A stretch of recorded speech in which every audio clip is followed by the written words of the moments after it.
LGBT Telma, des actualités uniques, dynamiques et renversantes dans le journal TV. Batimax vous offre le mois des bons plans. Des promos exceptionnelles vous attendent. Batimax, la qualité au meilleur prix. Vous présente ni Vaovao.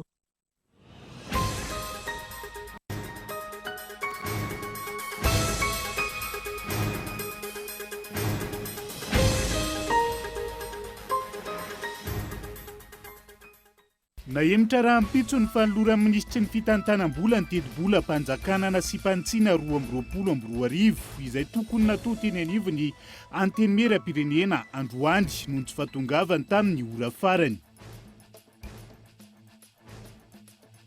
Hiditra amin'ny fitokonana ireo mpiasa eo anivo ny ministera an-draraham-bahiny manomboka ny Vaovao hoy ny filohan'ny sendika tsy fandraisana ny tambi-karama fa nitsakitsahana ny zoma olona. Isan'ny antony irosony izy ireo amin'ny fitokonana. Mpianatra maherin'ny 5 metso no nanatanteraka ny fanadina mpanjakana CEPE tamin'ity Androany ity. Miparitaka tamin'ireo foibe mpanadinana 2 manerina nosy izy ireo. Lamina tamin'ny ankabeny fizotry ny fanadinana raha ny teny anivo ny foibe mpanadinana nanaovana fanadiadina. Mitaky ny fitovian-jo amin'ny mpiasan'ny fahasalamana rehetra ireo mpianatra mpitsabo izay manatanteraka asa eo anivony hopitalim-panjakana. Misy ny tsy fahatombanana amin'ny fandraisana izy ireo ny karama. Eo ihany koa ny tsy fisitrahana fisondrota-karama ka antony hetsika fanairana Androany. Lasany avy amin'ny antoko-panohitra ny maro anisa amin'ny solombavam-bahoaka ny Frantsa taorian'ny fifidianana natao. Ankilany nametra-pialana ihany koa ny Prime Ministre Elisabeth Borne Androany atalata saingy nolavan'ny filoha frantsay ny mahakasika izay. Ny antsiprian'izay.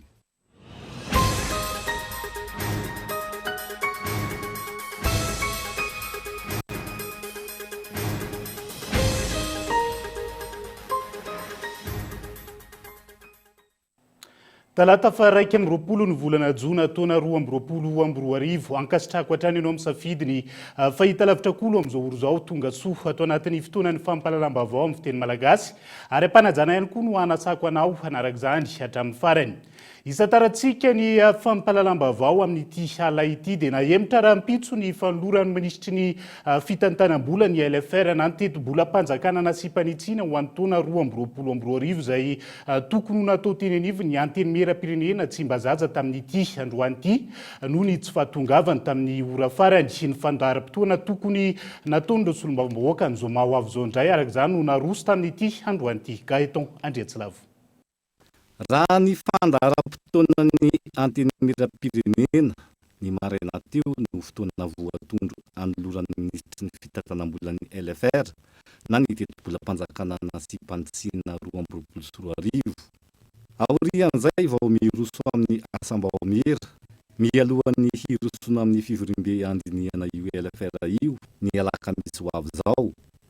Niemitra tamin'ny ora farany izany no ny tsy fahafahan'ny ministra tompon'andraikitra. Kamangataka zany ny anakisanana zany famelavelarana mahakasika ny lalàna ny teti-bola mpanjakana ny misy fanovana apetraka atao raha mipitso 2024 Jona 2024 sy 2024 atao raha mipitso zany amin'ny fitorohana satria Androany dia tsy raitra ka raha eo alohantsika zany ny fandaharam-potoana dia milavitsika mba hijery an'ilay fandaharam-potoana eo anoloanantsika. Omaly ariva ny tonga teny amin'ny anteny meram-pirenena ny tome 2 farany amin'ny LFR na izany aza tsy maintsy andinika tsara ny eo anivon'ny komisiona hoy ny filoha izay nanamafy ny mahazava-dehibe ny LFR antony hoy izy maromaro ny fanovana misy noho ny zava-miseho teto amintsika. Fanovana aza maintsy misy raha ohatra zany hoe roadefina matoa zany matao ny LFR dia tsy maintsy misy fanovana amin'izay fotoana izay. Efa nazavako teo fa nilazako taminareo misy PDP ny zava-kanso eto Madagasikara na PDP cyclone telo teo. Misy tany tany Tsimotany nandeha route be tany fitoram-panjakana nijery namonjy ny olona tany. Misy finotan-karama teto zay hita be lehibe. Misy fetraka ihany koa ankoatran'izay ny carburant sy lubrifiant amin'ny hoadenanany io. Dikan'izay misy fivanivana, misy fiovana anatin'ny LFR, anatin'ny RFI. Ny asam-bahoamira sy ny fivoriam-be tokony ho nataon'ny zoma ho avy zao no narosa ataon'ireo solombavam-bahoaka androany. Isan'izany ny famatsim-bola momba ny fiomanana amin'ny aretina eran-tany na ny pandemia. Io ihany koa ilay tolo-dalàna mahakasika ny flyover. Fa misy tsy mazava ary mampamitram-panontaniana ny fandiniana sy ny fampandaniana ny LFR na ny teti-bolam-panjakana nasipanitsiana 2024 hoy ireo solombavam-bahoaka na ny hevitra tamin'ity androany ity. Taorian'ny fanemorana ny fanolorana tokony ho nataony minisitry ny fitantanam-bola tamin'ity androany ity ny LFR izay ankina ny fiainam-pirenena iray manontolo. Maro ireo tsy fanarahan-dalàna amin'seho eny anivon'ny anteny miram-pirenena hoy ny solombavam-bahoaka naneho ny heviny androany. Maro ihany koa ny zavatra felina tsy tiana ho fantatry ny solombavam-bahoaka, indrindra manoloana ny teti-bolam-panjakana nasipanitsiana 2024. Efa tsy ampy ny fotoana andinihana io teti-bolam-panjakana nasipanitsiana 2024 io. Izao indray na emitra rahampitso ny fanoloran'ny ministry ny fitantanam-bola izany eo anoloan'ny solombavam-bahoaka raha tokony ho natao androany.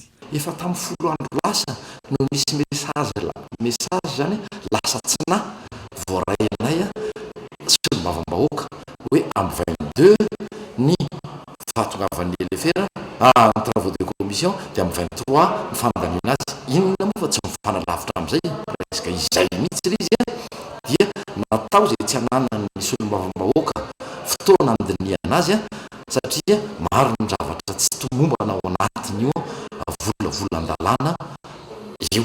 Tena izay ny zava-misy maro loatra ny zavatra tsy tomombana ka tsy tiandrareo hity zay satria akamiana fahoany fotsiny toy nyreny zavatra ratra mahakasika ny jirama manazatra tanina be dehibe mahakasika ny jirama mahakasika ny Madagasikarian'ilay zay tsy fantatro tsony na mbola era maty na jera maty. Io jirama io zany anisany anankiray tena hoe mamofopofona zavatra fenopenina, mamofopofona trano trano sy vasalehan'ireo mpitondra zay ny fandimby. Raha ny tety andro na ny ordre du jour nivoaka ny 15 jona lasa teo, tsy misy afa-tsy ora enina ny fiam-potoana andinihan'ireo solombavam-bahoaka ny LFR na ny teti-bolam-panjakana nasipanitsiana 2024 izay ahitana pejy amanjato maro raha ampitso 20 jona 2024. Mampametra-panontaniana ireo solombavam-bahoaka ny hevitra ambadiky ny ordre du jour sy izao fanemorana ny fanolorana ny LFR izao indray. Ino marina zavatra tokony iseho, ino marina zavatra hoe tena ny tiany gouvernement atao mikasika ity fiainam-pirenena ty satria hainam-pirenena ity zavatra dehibe mikasika LFR ty zavatra dehibe ho an'ny firenena ity ka areto na solombavam-bahoaka aza mbola tsy nahito ampitso antsipiriany ny zavatra agnatin'ilay LFR. Zao zany vokomasy hoe amaky ity boky izay voaziny tamin'ny maraina teo ino marina zavatra misy agnatin'ity hoe ho an'ny vahoaka malagasy. Araka ny lalàna 7 tsipika aotraotra fito tsy aivina 10 andro ny fiam-potoana andinihana ny teti-bolam-panjakana anatin'ny session budgétaire, ny 30 andro amin'io an'ny anteny miram-pirenena, 12 andro an'ny anteny miran-doolona ary 5 andro avy anatanterahana ny navety. Raha ny zava-misy ankehitriny mifanohitra tanteraka amin'io voalazan'ny lalàna io no hita eny anivon'ny anteny miera. Andrasana raha ampitso ny isan'ireo solombavam-bahoaka izay anatrika io fanolorana ny LFR io. ireo solombavamboaka izay efa iverina any amin'ny faritra nahalany azy ireo tsirairay avy hanatrika ny fetim-pirenena miaraka amin'ireo mponina izay nifidy azy. Fa mahakasika ilay tolo-dalàna lany teny anivy ny anteny miram-pirenena izay mahaberesaka hatramin'ny amin'izao fotoana izao kosa indray dia mila fampiofanana sy fampianarana ireo ben'ny tanàna tsy hanaonao foana sy handika lalàna hoy ny KMF Knoe. Izay no tokony hirosona fa tsy ny fanovana ny lalàna entina miaro azy ireo ny tolo-dalàna ohatra sivitsipika 1.20 nolan'iny anteny miram-pirenena izay mampanjaka ny goragora eto amintsika hoy hatrany ny fiarahamonim-pirenena. Onona saina. Manao toy vakana ny faneho-kevitra fitsipahana ilay tolo-dalàna aotraotra 7.20 izay nolan'iny anteny miram-pirenena ny volontsona teo. Taoriany mpanao politika sy teknisian'ny lalàna naneho hevitra ihany koa ny fiarahamonim-pirenena KMF Knoe. Ambaran'izy ireo amin'izany fa mampanjaka ny goragora eto amin'ny tany sy ny firenena ny fikitihana ny fehezan-dalàna momba ny paikadelika mikasika ny fanenjehana ireo ben'ny tanàna sy governoram-paritra. Zany hoe ministra anankiroa be izao zany na ministera anankiroa be izao no manome lalana voazo enjehina ilay ben'ny tanàna. Miteny hoe angamba tsy dia ity tolo-dalàna ity ny vahaolana fa ampanjakana ny tsy mety io, ampanjakana ny ratsy ny fitantanana ny vondrom-boaka tsinjaram-pahefana io. Zahay aloha zany dia manohitra ary manainga ny sénateur olokendry ianareo matoa ny fidina ho sénateur ary raha mbola ho izy ny sénateur hoe zay ny mpiainy vondrom-boaka tsinjaram-pahefana dia lanina arak'izay ihany ity dia mba matoky ny fahendren'ny fitsarana ny ACC izahay sy ny filon'ny republika satria ireo mako no andalovany rehefa avy eo. Io zay hoe akaiky ny fifidianana so de fanaovana pimaso an'ireo ben'ny tanàna zay akaiky ny vahoaka izao tolo-dalàna izao. Ka zay mahatonga anay miteny hoe raha azo atao re mbola miemitra tsy tokony ho lanina io tolo-dalàna io. Raha tiana ny ampianana ireo ben'ny tanàna miditra amponja tokony ampiofanana sy ampianarina izy ireo tsy hanaonao foana na andika ny voalazan-dalàna ho hiatrany ny fanazavana. Satria lazaina foana hoe tsy misy sekoly fianarana ben'ny tanàna. Io zany ny olana. Zahay dia mahita koa hoe tsy mety ary tsy rariny indraindray ny fanenjena ny ben'ny tanàna voafidim-bahoaka amin'ny zavatra tsy hainy. Ka ny vahaolana raha tsy fahalalana ngamba na isika rehetra zay mahita an'izao fifampiresana zao dia tokony afaka hamaly fa ny vahaolana amin'ny tsy fahaizana tsy fiarovana akory fa fampianarana. Ka raha any amin'ny tsy fahaiza-manao no mahatonga ny ben'ny tanàna manaonao foana ataoko anatin'ny farangisosina ka tonga azy gadra dia ny fanamafisana ny fahaiza-manao ny vahaolana fa tsy hoe asarotina ny fanenjehana azy ohatra ny hoe adika hoe tsy maninona izy na manao ny hadalany ataoko anaty farangisosina ho indray zany ny ben'ny tanàna iny dia hoy zahay hoe miaratsy zany. Araka izany miandry izay ho fanapa-kevitry ny anteny miaran-doholona ny rehetra amin'ity tolo-dalàna ohatraohatra sivitsipika 20 ity izay andalo eny an-toerana ny alarobia fa 20 ny volana Jona raha tsy misy ny fiovana. Fa hiditra amin'ny fitokonana ireo mpiasa eo anivon'ny ministera ny raharaham-bahiny manomboka ny zoma ho avy izao ho ny filohan'ny sendikan'ny mpiasa eo anivon'ity ministera ity androany. Tsy fandraisana ny tambikarama fa nitsakitsahana ny zoma olona ataon'ireo tompon'andraikitra isany antony hirosona amin'izay fitokonana izay.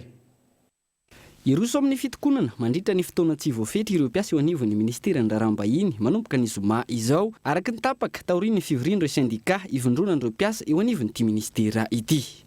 Hita taratra amin'izao anefa fa mahonena ny zavamisy eto amin'ny ministera ny raharaham-bahiny izay tsy avina fa ministera miafy andrianam-pirenena. Noho izany ary ao anatin'ny fanajana lalàna velona eto amin'ny tany sy fanjakana sy ny sata amin'ny feno mpiasam-panjakana ny Saint-Pimira na syndicat mpiasa ministera raharaham-bahiny sy ny Saint-Cormaeux na syndicat ny Andrenjoany Matianina dia nametraka ny fepetra idirana ao anatin'ny fitokonana fahobe manomboka ny zoma fa 4 volana Jona 2024 ary mandritra ny fotoana tsy voafetra. Araka izany isan'ny antony mahatonga azy ireo hiditra amin'izao fitokonana izao ny tsy fahatombanana eo amin'ny fitantanana ny asa mandraharaha ny fanavakavahana amin'ny endriny maro samihafa ary ny tsindry mianjady amin'ireo mpiasa. Ny hevitra ny fanavakavahana dia misy andihany maro izy ireo izay hita sy tsapa nireo mpiara-miasa rehetrarehetra eto anivon'ny ministera ny raharaham-bahiny ary manomboka amina toerana maromaro sy amina hierarchie maromaro.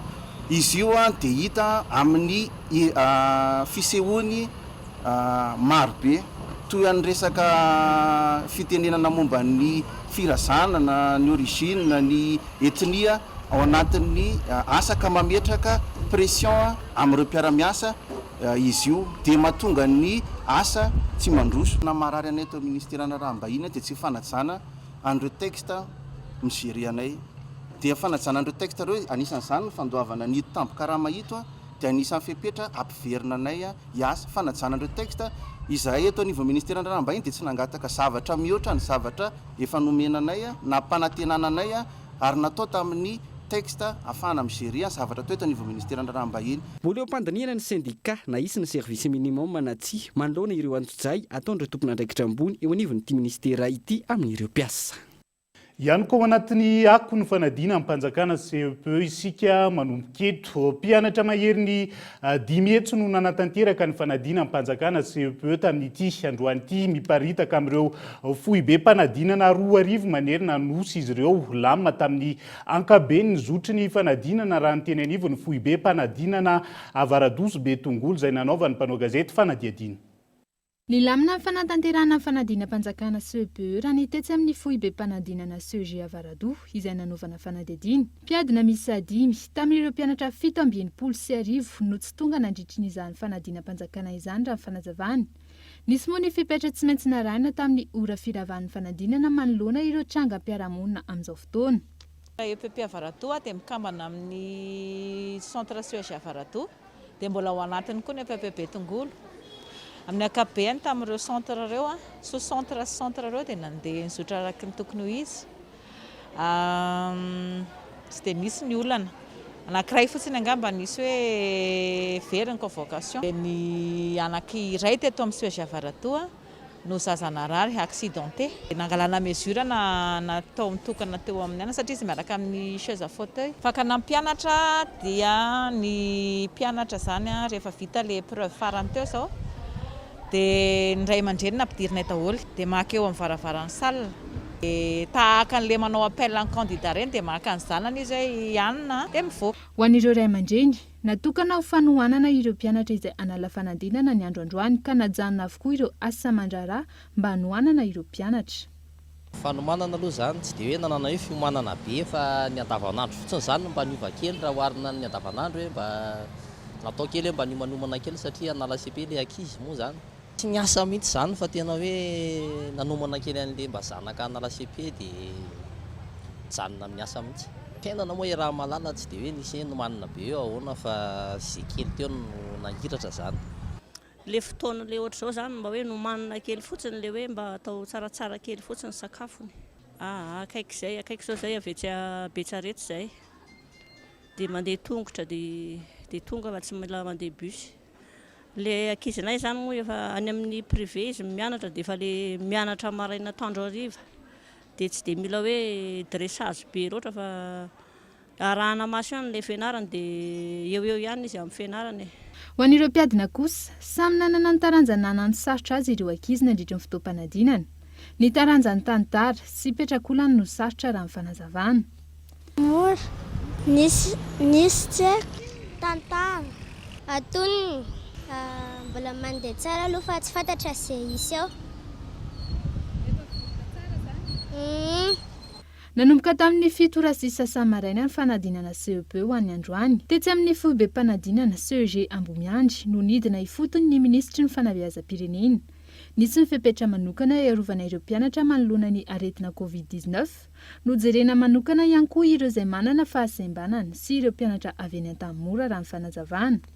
Ato anatin'ity centre d'examen ity zao misy ankizy 4 manana fahasembanana, ao ny tsy mahay manoratra, ao ny tsy mahay miteny loatra, dia misy accompagnatrice na olona miaraka aminy zany manampy azy. Natokana salle tsara satria zaza mitovy amin'ny zanaka malagasy ihany izy ireo ary matoa manana fahafinoana iroso amin'izay fanadinana izay dia mila ampiana. Eo ihany koa anisan'ny mahasamihafa an'ity centre d'examen eto amin'ny CEG Ambomiandra ity misy mpianatra avy any tanimora zany miisa 5 zareo manatanteraka an'izay fanadinam-panjakana fa misy agent pénitentiaire moa zany no miambina azy ireo misy foana zany zay isa-taona. Ny fepetra ara-pahasalamana amin'ny fiarovana amin'ny valanaretina COVID-19 dia izay toromarika azo avy amin'ny filakevitra minisitra sy avy amin'ny ministera misahana ny fahasalamam-bahoaka ihany. Rehefa tafiditra anao tanatin'ny efitrano mpanadinana ny ankizy dia manao masque ary misy distanciation sociale foana, manaja ny elanelana ray metatra ary rehefa tia dokotany moa zany izy ireo dia afaka manala ny masque ihany. Amin'ny 14 jona ho avy izao no anomboka ny fitsarana amin'ny fanadinana CPE ka hivaly 10 andro aorian'izay ny valim-panadinana raha mifanadihadiana hatrany. Fa maro tamin'ireo ray aman-dreny mpiadina niatrika ny fanadinana tamin'ity androany ity no tonga nanotrona ny zanany nandritra ny ora fisakafoana, anton'izany ny fanohanana sy fankahirezana ireo mpiadina indrindra anatin'ny fiatrian'izy ireo ny fanadinam-panjakana voalohany amin'ny fiainan'izao hoy ireo ray aman-dreny. Abraham Randriamanana.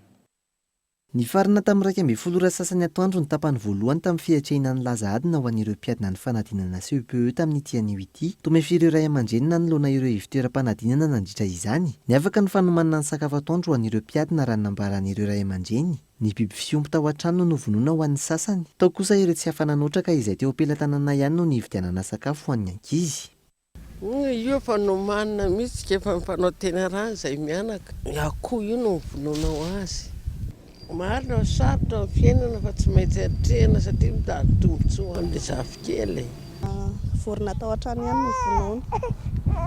Tena andro vary dia izay. Tsy hita hoe nanokana fa izay kely teo ampelantanana ihany. Nofokena izao io natao steak izay. Dia lasary kely dia izay. Tsy dia nanahoana aloha fa tsorotsorona fotsiny teny e. Satria ngandro sarotra moa dia efa taon'izay nahavitanana azy teo fotsiny. Etsy ara-tsosialy fanao isan-taona ho an'ny kaomina Manandriana Avaratrano, iarahana amin'ny vehivavy malagasy miaramiainga ny fanampiana ireo mpiadina hiatrika ny fanadinam-panjakana CPE amin'ny alalan'ny fanomezana sakafo atoandro. Natao izany ho fanomezan-tanana ireo ray aman-dreny sy ho fitsinjovana ireo ankizy raha ny fanazavana. Indreto indray izahay avy amin'ny kaomina iarahana amin'ny vehivavy malagasy miaramiainga manao izao hetsika izao. Tsy inona akory fa ny fampisakafoanan'ireo ankizy izay amin'ny CP. Marina fa kely vitsivitsy ihany eto amin'ny centre commune Manandriana eo amin'ny 700 eo. Azanazany nefa dia misy commune Ambomanga ao, misy commune Ambotrabiby ao, fanamavanana. Andreo ray aman-dreny no fikarakarana izay zaza zay satria dia aterina izy dia alaina. Dia mbola ikarakara sakafo raha teo moa zany dia nanapa-kevitra izay hoe andao ary fa omena sakafo ny ankizy amin'izay tsy dia saina loatra ny ray aman-dreny. Marihana fa ny sakafo androany dia tsy natao any ankizy irery ihany koa. Fa eo ihany koa ireo atao hoe mpiandraikitra izay fanadinana izay na ny jury zany na ny tale zany dia ezahana omena sakafo daholo ny andro anio. Fanotrona foana amin'ny commune Manandriana moa zany rehefa misy ezaka atao dia izy ity efa fanao isan-taona dia amin'ity zany akoso karaoty ny laoka ao ho an'ny ankizy mpanala fanadinana CP. Ezahina satria mangatsiaka ny andro, ezahina hoe mahazo sakafo mafana ilay ankizy, misy mihitsy moa zany ao no hoe tsy nitondra sakafo avy any an-trano noho ny fasahirana raha antsika malala.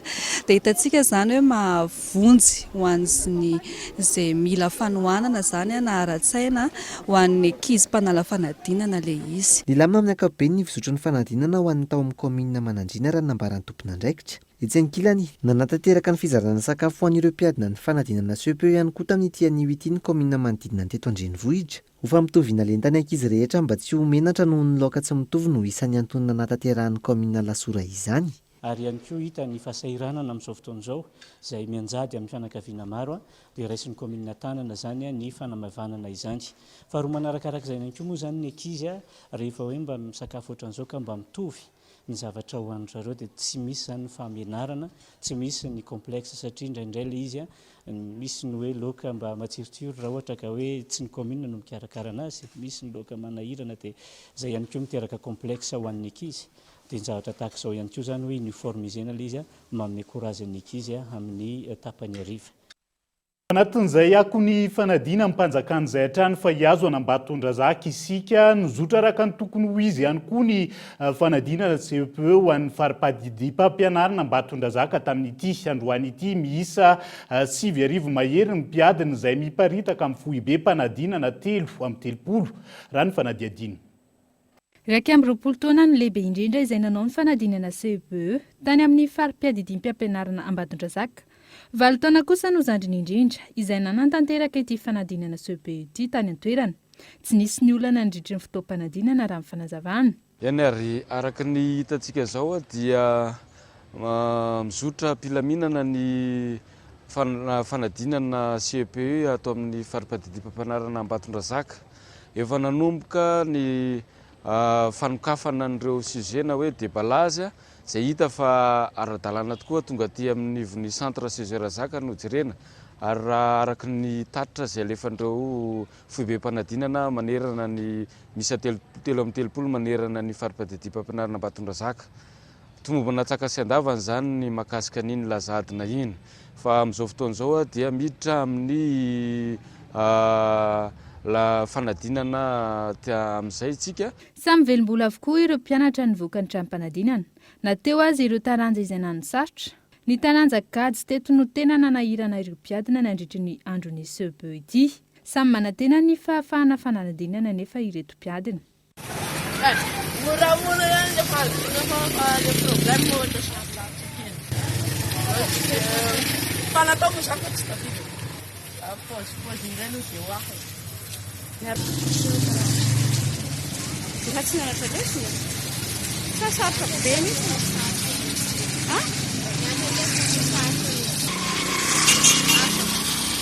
Maro tamin'ireo mpianatra no nisafidy ny hanohy fianarana any amin'ireo sekoly tsy miankina ao aorian'ny fanadinana CEPE.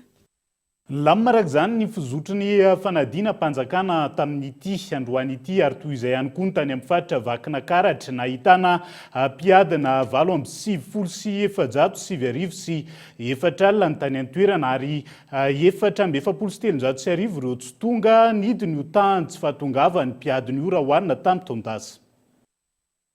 Raha ho an'ny fiarapadidim-pampianarana teto amin'ny faritra Vakinankaratra manokana dia nahitana mpiadina manodidina ny 8,780 ny tonga nanantanteraka ny fanadinam-panjakana CEPE tamin'ity androany ity. Nozarana tamin'ny centre 970 ireo mpiadina ary ny ampy centre 730. 7 taona ny zandriny indrindra ary 470 taona ny zokiny indrindra.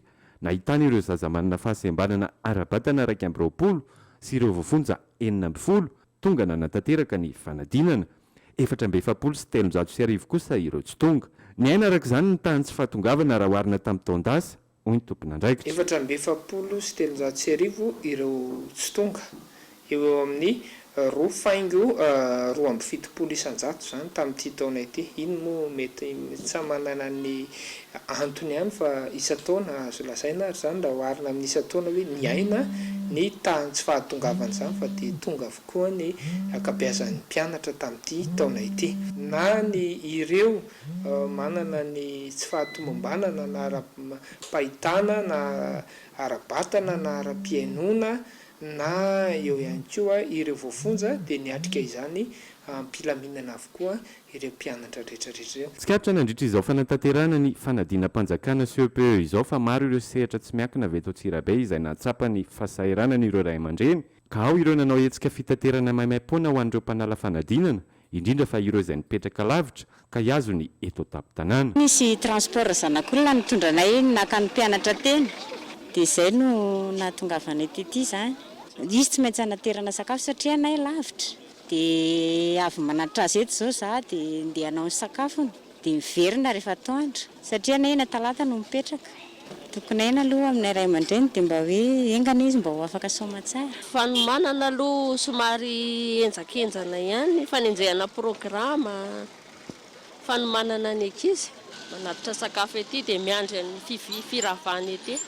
6 volana sa 10 volana teo no nanomanana hoe aka CEPE dia tsy maintsy mba efa nanomanomana kely. Araka izany dia lamina amin'ny ankapobeny fizotry ny fanadinam-panjakana CEPE ho an'ny teto amin'ny faritra Vakinankaratra ary vinaniana hivoaka alohany fa 20 ny volana Jona 2024 avy izao ny valim-panadinana.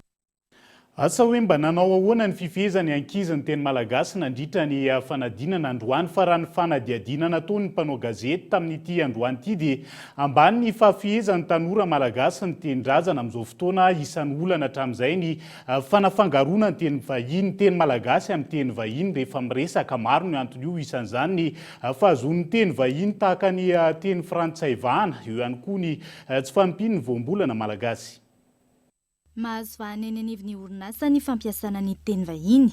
Raha tsinjaraina araka ny hitan'ny GEM na ny Groupement des Entreprises de Madagascar ohatra.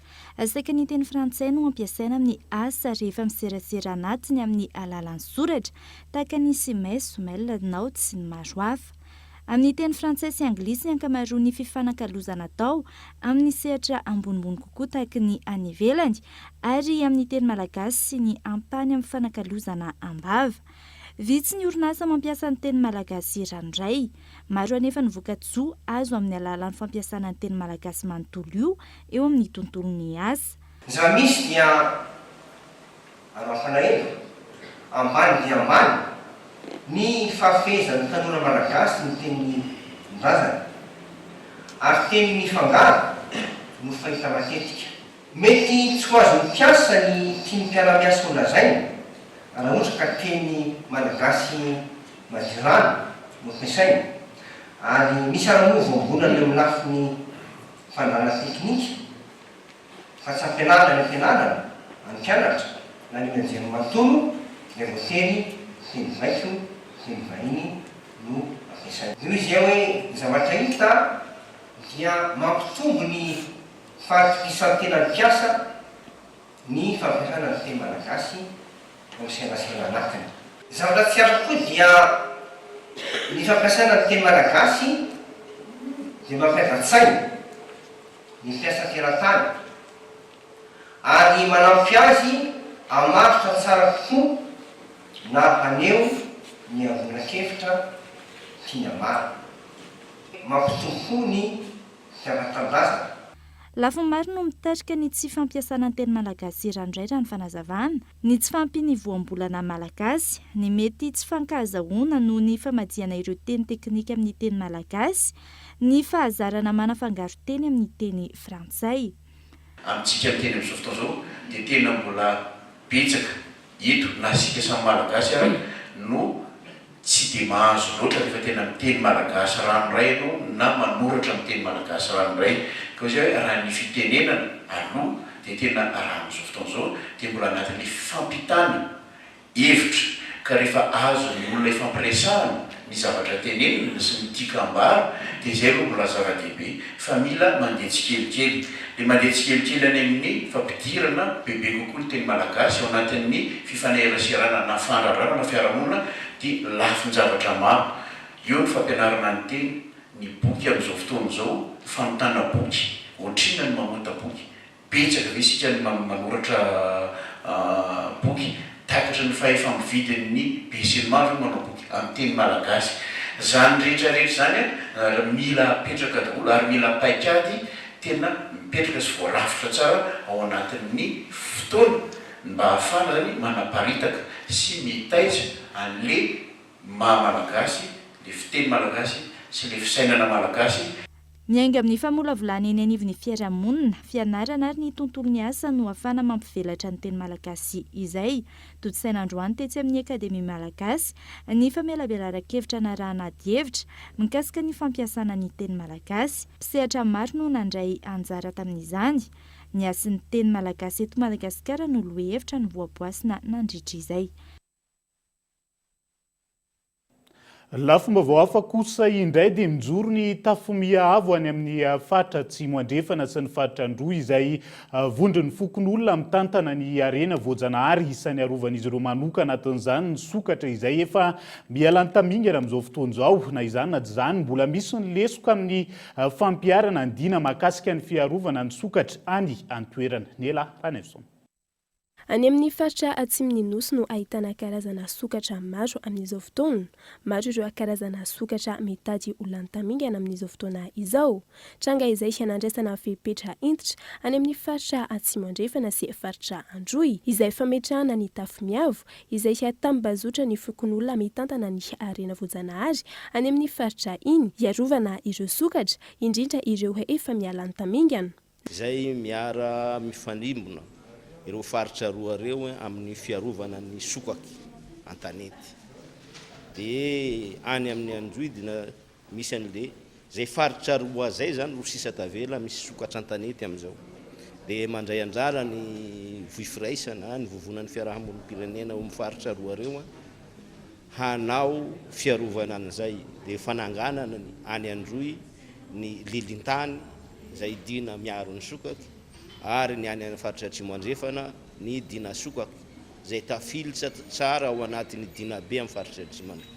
Na izany azy, mbola misy ny olana izay tsy mahatomombana ny afampiarana ireo fepetra noraisina ireo raha ny fanazavana. Raha toa ka efa ny taona 2024 no efa nitsangana ny tafimiavo tany amin'ny faritra atsimo andrefana sy ny faritra Androy. Fa ny indro kely dia ny fampiharana azy io tsy mifanaraka ny voasoratra ao amin'ny dina. Zay nanovanay kaiky Antsoavo eto ho fampiharana ny dina sokaka any amin'ny faritra atsimo andrefana io sy any amin'ny talily raiky any Androy ho hampiharina araka ny tokony mahay izy azy ary hatao modely sazy filambatra mba hatahoran'ireo zay mpanao mpandripaka an'izay sokaka zay. Ampahatsiahivina ihany koa zany fa misy ny tetikasa atao hoe talily raiky izay manentana ny vehivavy ho mpandraisana andrara amin'ny fanapahan-kevitra. Dia io zany mahatonga anay koa zany amin'izao fotoana zao hampandray andraikitra ny vehivavy amin'ny fiarovana ny tontolo iainana. Iarahan'ny rehetra mientana hoy ireo avondron'olona ifotony ny fiarovana ny arena voajanahary ary manomboka amin'ny mpitondra miaraka amin'ireo vahoaka madinika. Fampiaran-dalàna ihany ny vahaolana ao anatin'izay efa tsy fitsaram-bahoaka ny fitsaram-bahoaka izay miamahazo vahana tatoato raha ny teto Antananarivo sy ny manodidina ny tahotra sy ny atezerana ny mahatonga izany ho ny psikology iray indrindra manoloana ny trangana fakanan-kery ny fanesa raha ny teto Andrenivohitra io. Eo ihany koa ny tsy fahatokisana ireo rafitra misahana ny fandriam-pahalemana onona saina. Sabotsy namena Andravoangy ambony isan'ny nahitana atezeram-bahoaka saika ny afara tamin'ny famoizana ny aindro na iahina ho mpanao ratsy tato anatin'ny 10 andro farany raha ny teto Antananarivo. Trangana fitsaram-bahoaka izay tsy fandray matetika intsony saingy izao mivirina izao indray. Miteraka atezerana ho an'ny vahoaka ny trangana tsy fandriam-pahalemana misy ankehitriny ho ny psikology nanontaniana. Isan'ny antony mahatonga izany. Ao anatin'ny olona tsirairay misy an'izay hoe pulsion agressive izay daholo. Zany hoe misy an'izay agressivité izay zany ao anatintsika. Nefa izy io dia afaka fehezina, tsy voatery miseho. Zany hoe rehefa tsy zakan'ny olona fotsiny zany le zava-misy hoe miopapany izay hoe tsy fatokisan'izay amin'ny androm-panjakana, amin'ny ireo mpitsara, amin'ny ireo olona izay tokony hanameloka an'ireny zavatra tsy mety mitranga eto amin'ny fiarahamonina ireny dia mety hoe mifara amin'izay zany ny ataon'ny olona. Ankoatra izay, ireo olona nisy naka ankeriny, ahina ikorontana ny hoaviny raha tsy misy ny fandraisana antarana manokana raha ny fanazavana hatrany. Tokony andrainy andraikiny ny fianakaviana, tsy andry ny fanjakana amin'ny fitsaboana. Fiatraikany be mihitsy no andreny olona izay nalaina ankeriny ireny satria mitarika traumatisme goavana be ho andreny olona ireny. Mety hoe natafaverina eo amin'ny fiarahamonina izy avy eo mety hoe tsy samy voaka tsony misy hoe lasa manofy ratsy foana amin'ny alina, misy lasa ohatrany hoe miaina fandroany fantelo ny fanipolony an'le saina foana ihany. Misy koa zany tena misy ny hoe mémoire du corps zay. Raha ohatra hoe niarany agression sexuelle izy ohatra, ny violentena, nasiana totondry, takana sy ny sisa, mitadity zany io vatany io. Dia ireny zavatra rehetrarehetra ireny mitarika effet ratsy daholo na ho an'ny vatana na ho an'ny saina ireny olona victime ireny. Misy ny atao hoe syndrome de stress post-traumatique, zany hoe raha miaina traumatisme ianao dia ao aorianan'iny ray volanao aorianan'iny ro volanao aorianan'iny mety hivoaka amin'izay le symptôme. Araka izany, tsy tokony ianona fotsiny amin'ny fitaizana ara-batana ireo izay niara-ny fakanan-keriny, fa eo ihany koa ny ara-tsaina ahafahana miverina indray amin'ny fiainana andavanandro. Manana raikitra amin'izany ihany koa ireo manodidina azy. Fotoana ny dokam-barotra izao ny fitakian'ireo mpitsabo mpianatra rano mahakasika ny kerimesy ny mpitandro ny filaminana ihany koa isan'ny vaovao misongadina mbola hoentina aminao rehefa avy eo mandra-pitafa vetivety ary.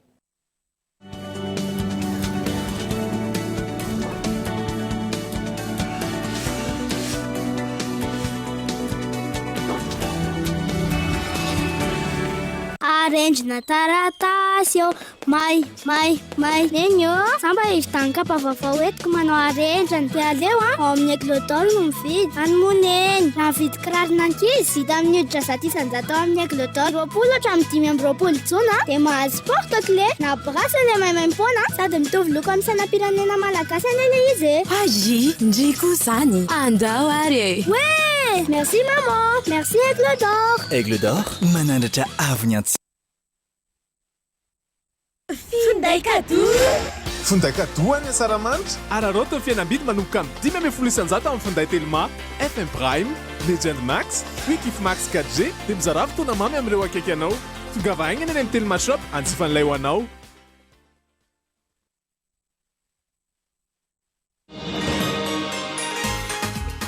C'est un travail très difficile d'attraper les bébés qui bougent et de changer leurs couches en même temps. Avec la couche culotte molle fixe, changer les couches est maintenant très facile. Je la déchire et l'enlève là où je l'attrape et je remonte la nouvelle en un instant. J'emballe la couche et la jette. Moi et mes bébés sommes heureuses. C'est ainsi que se propage le mouvement de bonheur molle fixe. Allez les beaux mamans, essayez la couche culotte pour bébé molle fixe. Rejoignez notre mouvement de bonheur. Molle fixe, grandir heureux. Batimax vous offre le mois des bons plans. Des promos exceptionnelles vous attendent.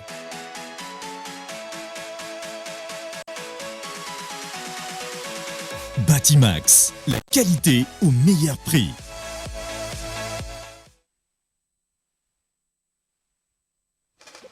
Canal Plus mkorana araabo tratriny asaramanitra malagasy arao tsy tapaka ireo fandaharana malagasy ranoray mandritra ny herinandrony malagasy nandro malagasy lamaody sy kolontsaina mampiavaka antsika malagasy ary maro hafa koa no arahantsika ao amin'ny chaîne Canal Événement ny 20 hatramin'ny 29 jona.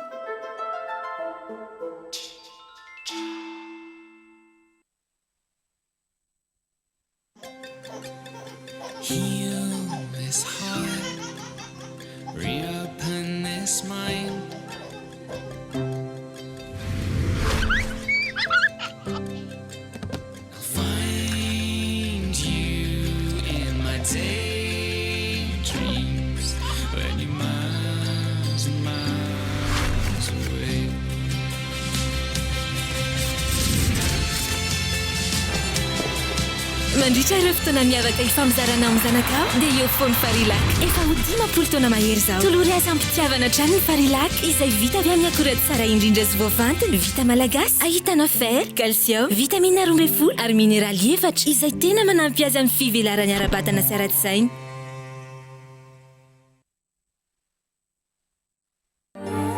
Chocolat Sahara. Un goût authentique. Un éventail de saveurs. Sahara. Un trésor riche et gourmand, issu des précieuses fèves de cacao de Madagascar. Succombez au plaisir infini et profond du chocolat Sahara et de ses arômes intenses. Chocolat Sahara. Savourez vos émotions.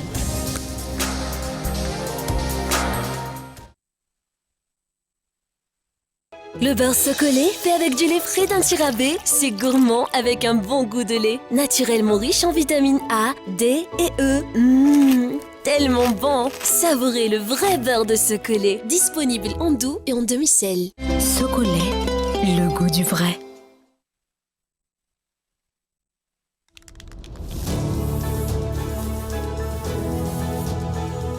Ny atao hoe fahafahana manana fahafahana rehefa izao ihany no mandray ny fanapahan-kevitra amin'ny fiainako, rehefa izao ihany mandidy ny fomba ampiasaiko ny volako, rehefa afaka misafidy ny hianatra na hiasa, rehefa mampiasa ny vola azoko amin'izay hitiavako azy, na aiza misy ahy amin'ny fotoana mampety ahy, ndao ary hiaina ankalalahana iotra ny mahazatra anatanteraka ny nofinofontsika mba haleo tena. Mivola tosika ny fahaleovan-tenako, mirara saramanitra sambatra ho antsika malagasy rehetra.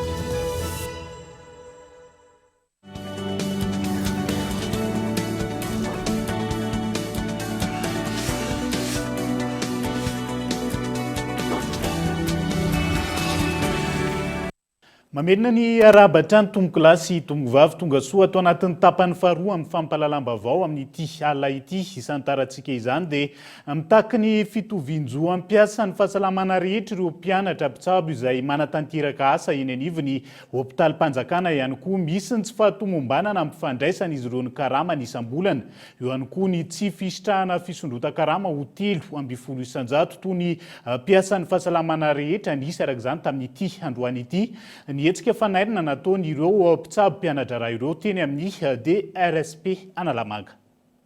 Misy ny fahatarana amin'ny fandraisana karama isam-bolana raha fanazavana ireto mpianatra mpitsabo ireto. Ireo mpianatra mpitsabo taona fahafito sy fahavalo no isan'ny manampy amin'ny fampiodonandrara eny anivon'ireo hôpitalim-panjakana. Mpianatra mpitsabo manodidina ny 10 manerana Madagasikara ary mpianatra 900 eto Antananarivo ireto mitaky fitovian-jo amin'ireo mpiasan'ny fahasalamana ireto. Tamin'ny zoma dia nanontany momba ny hoe fa maninona tsy miakatra le karamanay dia nanontany hoe fa maninona ny antony dia tsisy décret io zareo tsisy manambara hoe miakatra ny anay dia nanontanianay zareo inona vahaolana rosonareo amin'ny isan'ny ny eo amin'ny ministera nanontanianay ministera fahasalamana dia izy zareo hoe tsy misy izy vahaolana afaka atao tsisy izy alalao izy ny sainareo fa tsisy vahaolana afaka atao momba an'izany. Fa maninona tompoko ny anay izay tena miasa amin'ny fanjakana no ny anay indray ny tena hoe tsy ampiakarina. Lasa tao ankilabao zahay rehefa any amin'ny fotoana tsy ilana. Fa rehefa amin'ny fotoana tena ilana anay dia malaka mihitsy zareo manao réquisition anay. 13% nampanantenana arakaraka ny karama raisina. Zay ara moa zany normalement raha ny eritreritray tokony 25 fa hoe nanaiky zay nefa nisy ny teny hoe 13% ny nareo dia hoe ok nefa tsy nisy kory 0% ndraika ilay izy. Isan'ny mandray anjara amin'ny fitsaboana ireo marary ny Covid-19 ireo mpianatra mpitsabo ireo. Tsy zarizary nefa ny fepetra izay iasan'ireto farany raha fanazavana izay misedra olana amin'ny fandraisan-karama toy izao. Ary sarotra ny andehanan'ny asa raha tsy misy interna miasa amin'ny hôpitaly kanefa dia ny climat iasanay ny condition iasanay dia tena raha tsy azo lazaina hoe tsara tsy azo lazaina hoe mahafa-po. Voalohany ankoatra ny garde amin'ny alina izay tsy sy ny vola raisinay fa dia miasa fotsiny. Ny Covid tamin'ny Covid zay maro dia maro ny asa ho an'ny Covid teo. Dia ankehitriny moa vita ny Covid dia ohatrany hoe atao atsirambina zay atao ankilabao. Kanefa zay ny asa foana nandritran'izay nanomboka mars, nisy moa nanomboka efa tamin'ny herintaona. Ny asa foana mandrapatonga zao Juin zao karaha tapabolana mars mbola tsy tonga efa ho avy hono. Any fanamariana kely tsy hoe karama, mbola pré-salaire ny anay. Pré-salaire le izy, zany hoe zay miasa isan'andro zay ireo tsy afaka mangataka congé ary ny sasany. Nefa nitafiditra ao anatin'ny asam-panjakana afaka maka congé. Raha ohatra ianao ka marary tsy maintsy mitady mpanolo ianao hanolo anao hiasany amin'ny hôpitaly. Ny akoatran'izay ny indemnité de garde tsy manana izay. Ny sasany amin'ireo ankizy ireo mandeha manao stage ihany tsisy sakafo fa mianto-tena. Nefa n'ireo ankizy ireo tsisy hoe atoan'ny ray aman-dreny intsony. Ny karamanay nefa tara. Tsy karama ozy tsy karama ilay izy fa pré-salaire.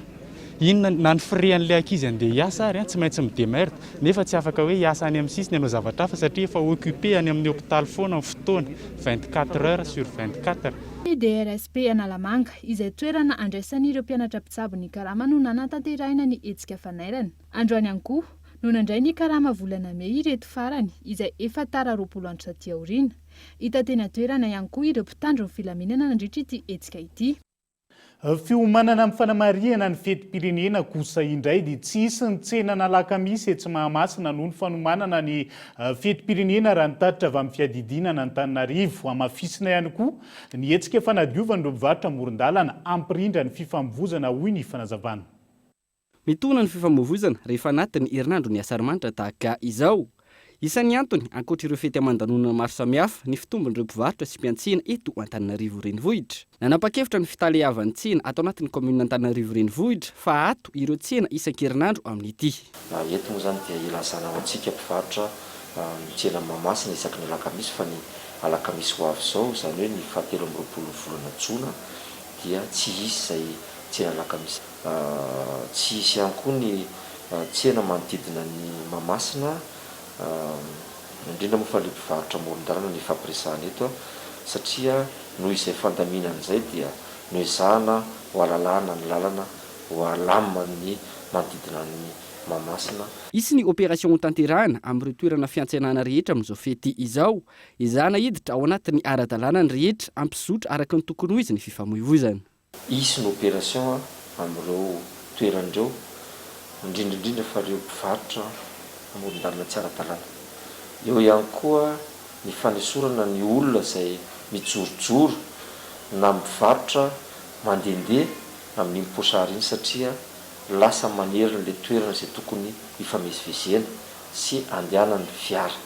Ambojatovo, Mahamasina, indrindraindrindra izay toerana andraisantsika ny fankalazana ny 20 volana Jona, ny petite vitesse Isotry, ny Anosy-be, Andrianjaka, Ambodiny Sotry. Izany hoe le toerana tena be olona sy be mpietsena ary indrindra fa be mpivarotra zany ireo no ezahana ho alamina amin'izao akady confety zao. Nisy ny fiaonana teo amin'ny fiadiany tanàna Antananarivo sy ireo tompon'andraikitry ny filaminana ary ny lehibentsena andrindrany ireo toeram-pivarotana eto Antananarivo amin'izao fankalazana ny fetim-pirenena izao. Fanosokafana tamin'ny fomba ofisialy androany ny kermesy mpitandro ny filaminana eny amin'ny kianja malalaka Betongolo ho fankalazana ny 12 taona niverena ny fahaleovantena kermesy lehibe ahitana kilalao sy sakafo samihafa ny amalifaliana ny vahoaka malagasy ny tanjony hetsika nataon'ireo mpitandro ny filaminana ahitana ny miaramila ny zandary sy ny polisy. Ho fanamariana ny fankalazana ny 12 taona ny nahazahoana ny fahaleovantena nanomboka androany 1 Jona hatramin'ny 15 Jona eny Betongolo ny akermesy lehibe ahitana kilalao maro samihafa sy sakafo isan-karazany ampifalifaliana ny vahoaka malagasy. Ny miaramila, ny zandary ary ny polisy no manantanteraka ny hetsika. Manaraka izany dia raha kermesy miaramila tokoa izy io dia ankehitriny dia hoe kermesy ny mpitandro ny filaminana. Izany dia zava-dehibe ihany koa satria samba ny anatin'ny tantaran'ny fiainam-pirenenantsika no misy fiaraha-mientana eo amin'izany fankalazana izany ka dia misaotra ihany koa ireo mpikarakara rehetra satria hitanareo fa tsy mora ny fampiratiana sy ny organisation ny kermesy sahala amin'izao. Eto ihany koa dia makasitraka sady ny vahoaka malagasy ankanavaka tsy vaky volo izay tonga hitsitsika n'ity kermesy ity satria izy ity dia natao tokoa mba ampifalifaliana ny fianakaviana ny ankizy. Ankoatra ny kilalao nanantanteraka fampiratiana eny an-toerana ihany koa ireo mpitandro ny filaminana toy ny fanamiana sy ny maroafy. Ampiratiana eny an-toerana ihany koa ny fanovandravitra izay napetraky ny teo anivon'ny tafika malagasy. Tonga nanokatra tamin'ny fomba ofisialy ny ministry ny fiarovam-pirenena, ny ministry ny filaminam-bahoaka. Ny vola azo amin'ny hetsika dia ho atokana ho an'ireo autoby mitaiza zazak'amboty an'ireo mpitandro ny filaminana lavo amperinasa. Fananomboka androany ary farana ny 15 ny volana Jona ho avy izao ihany koa ny startoro Antananarivo izay tontosainy etsy amin'ny Coliseum Antsonjombe ankoatra ny zava-pisotro vokatra stara samihafa ampolony ihany koa ireo mpanakanto miakatra antsehatra mandritra ny hetsika mianta Randrianaivo. Tahaka izao ny filaharana androany tamin'ny fanombohan'ny startour Antananarivo izay tontosaina eto amin'ny Coliseum Antsonjombe hatramin'ny 15 ny volana Jona 2024 hetsika maro no isy mandritra ity startour ity. Araka ny fanambara dia artiste eo amin'ny 12 no ifanjima eto amin'ity sehatra ity ary anomboka izany Elidio Wadation satria tany sy menara ho an'anio ny andravaka an'ireo 5 andro ireo zany ankoatra ny spectacle isan-kariva dia isy ny animation podium alohan'ny spectacle fa ny mpijery zany mahazo loka misy ihany koa ny zone de consommation anankiroa izy ireo consommation classique izany hoe ahafahana manjifa zava-pisotro tsara amin'ny vidiny rary amin'ny tavoahangy miaraka amin'ny tsaky ary ihany koa ny consommation amin'ny espace pression misy ny espace enfant ahafahana ankizy milalao mahazo loka maro be ary misy ihany koa ny toerana zany ahafahany tsirairay manary ny fako plastika rehetrarehetra izay jifainy eto toerana mba tsy handoko ny tanànatsika. Eto ny ahitana andreo vokatra stara farany izay navoakanay ary misy ihany koa vaovao be mbola tsy nampisehoan'izaniza eto ny ahitana anazy voalohany ankoatra ny vokatra stara efa mahazatra tahaka ny THB sy ny Caprice ary ny Vivo. araka izany amin'ny 15 ny volana Jona ho avy izao no mifarana ny Star Tour eto Antananarivo. Raha tsy ahivina mandritra ny fotoana ho amafisina amin'ny alalan'ny fisavana eo ampidirana ny fampandriana ny fialemana iandraiketany mpitandro filaminana miaramila sy sivily isan'andro mandritra ny Star Tour io. Isy ihany koa ireo tompon'andraikitra ho an'ny vonjy-taitra miandry eny an-toerana raha misy ilana izany. Ankoatra izay, efa napetraka ny lamina ho an'ny fanadiovana ny eny an-toerana. Lafomba hafa kosa indray dia lanonana ara-miaramila roa sosona no natao tontolany aro tamin'ity androany ity. Ny fanovana faneva ny 2 sur RM5 teo aloha izay niova au 1er bataillon d'infanterie Tolaniaro sy ny famindram-pibaikona teo amin'ny commande teo aloha sy ny commande Vaovao tanjona ny anomanan'ireo miaramila ananany traikefa amin'ny fampandriana fahalemana fanampanazavana. Anjara andraikitra moa zany eto amin'ny bataillon dia anomana ireo miaramila ananany ny traikefa sy ny tanjaka sy ny herijika ahafahany mandrateraka ny hiraka mpanaovina azy dia ny fampandriana fahalemana. Eo tokoa hoe mafapana ny faritra misy atsika iny dia andraikitra ny commandant ny zone de défense et sécurité anosy amandrare no tompona andraikitra mino fa ny anjara asa koa dia manofanareo miaramila zay omena azy afany mandateraka ny hiraka fampandriana fahalemana. Dia izay ihany koa no entintsika miampita amin'ny maresaka iraisan'ny pirenena lasany avy amin'ny antoko mpanohitra ny maro anisa ny solombavambahoaka any Frantsa taorian'ny fifidianana izay natao ankilany nametra-pialana ihany koa ny Prime Ministre Elisabeth Borne tamin'ity androany ity saingy nolavy ny filoha Frantsay mahakasika izay. Ankoatra ny krizy ara-toe-karena miatra any Frantsa amin'izao fotoana izao, handalo krizy ara-politika goavana ihany koa ity firenena ity ankehitriny araka ny fantatra fa resy ny antoko politika manoana ny filoham-pirenena Frantsay Emmanuel Macron teo amin'ny fifidianana izay ho solombavambahoaka. Tsy nahazo ny maro anisa ny antoko miaradia amin'ny filoha araka ny voka-pifidianana nivoaka.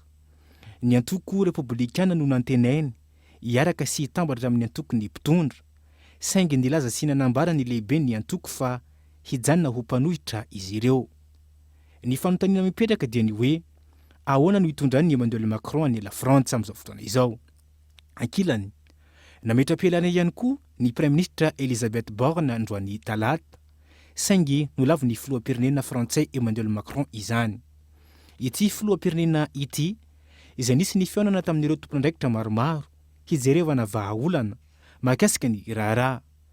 Mazava ho azy ihany koa fa tsy maintsy nametra-pialana ny Prime Ministre noho izao fa resen'izy ireo tamin'ny fifidianana solombavambahoaka izao. Ny fivondrona ny mpanohitra miaraka amin'ny Jean-Luc Mélenchon no nahazo ny toerana betsaka indrindra, ary ny an'ny Marie Le Pen kosa no tena nahazo ny fandresena nadritra izay fifidianana solombavambahoaka izay. Mampametra-panontaniany maro any Frantsa amin'izao fotoana izao ny hoe ahoana ny ampandaniana ireo tolo-dalàna sy volavolan-dalàna maro samihafa any an-toerana manoloana ity toe-draharaha ity. Dia izay ihany koa no entina manakatona ny fampahalalam-baovao tamin'ity hala ity ankasitrahako feno ny fanaranao izany hatramin'ny farany. Isy ny fandarina manokana iresahana mahakasika ny tetikasa tanamasoandro eny Tsimabe omby meritsy atosika rehefa avy eo izay ivany ihany an'ireo solontenan'ny mponina mivondrana anatin'ny fikambanana arotany mamita ko anasananao hatrany tsy saraka amin'ny fahitalavitra kory veloma tompoko.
Batimax vous offre le mois des bons plans. Des promos exceptionnelles vous attendent.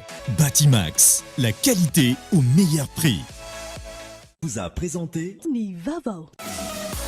5G Batelma, des actualités unies, dynamiques et renversantes dans le journal TV.